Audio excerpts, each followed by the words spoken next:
here's option 2 for Zippy. So option 2 is log in to Zippy and update my forms. So my assumption is that this comes to the patient in the form of an email, brings them to this page, and they're looking at option 2, which is log in and update over here. So they enter their email and their password. If they forgot their password, then they would get a link back from us for that. And then as they move through, here's what they're going to do. So they log in. Next pop-up that would read is, Zippy needs to update your forms before you see the doctor again. You will be checking the information you previously provided, changing where necessary. Click here to get started. Now here's the interesting thing that we're going to have to talk about a little bit. This will have all of their family members in it. So what's going to happen is they're going to pick, they're going to need to pick which family member they are updating. And in order to do that, there's going to have to be some sort of drop down in here in between click here to get started and update family member that asks them which family member do they want to update. And it will bring them to that family member. So in this case we have, and it won't say mother, it may say patient, parent, or guardian, first name. And so she's just going to be able to look down this information. This page will show all of the categories that are on the login page, so it will mirror that in data. So gender, the other things that we added. And when the user hits update, it should take them to the update emergency contact for themselves. So it's going to take them straight to the emergency contact for them, the family member. So if up here, as an example, the person that they're updating is Susan, then when they hit update that family emergency contact, it should bring them to update family member Susan. And then her emergency contact, the cell phone for that person, update should take you to then the insurance page. So you hit update.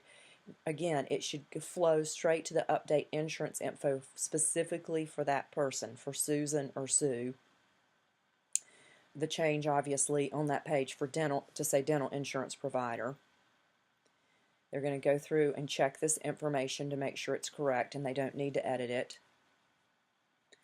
In this case, the person did have secondary insurance, so we see all of that.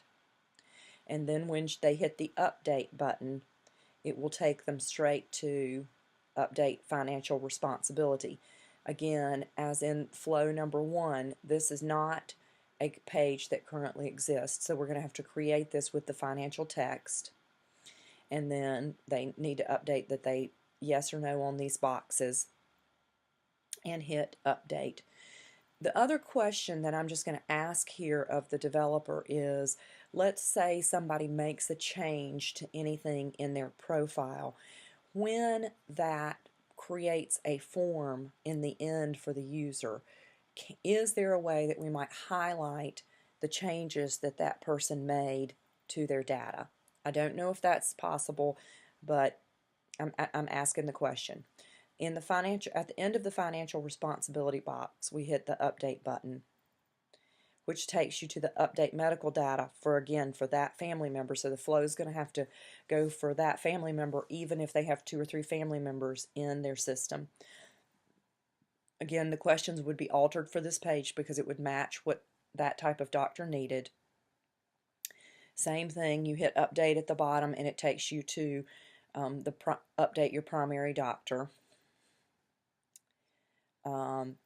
Again, here, now this is a little bit tricky because when a person hits the update box on the end of primary doctor, they need to be able to look at their list of prescriptions.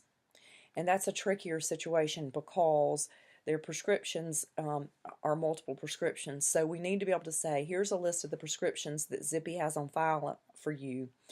Please click a pencil to make a change, the trash can to delete, and be sure to click on plus to add prescription to the left. So that's going to bring them to their add prescriptions page and show a list of the prescriptions that they have on file. At the end of that, when they hit update and complete, it's going to bring them again to this last page, completing your information, yes or no, to the boxes that were previously put in, and save and complete the info for my doctors. And when the user clicks on this box, it will create a pop-up box that reads, again, thank you for completing your information prior to visiting our office. We look forward to seeing you. So that's the way Zippy number 2 looks. I'm going to go through Zippy number 3 and we'll flesh that out. But again, the big question in Zippy number 2 is, let's say someone changes and says they now have a heart condition, but they had not previously checked that. Is there a way when this information transfers over to the doctor that we highlight any changes that they have made? So that's just a question we need to discuss. That's the end of this recording, and I'm going to do a third for Zippy Flow number 3.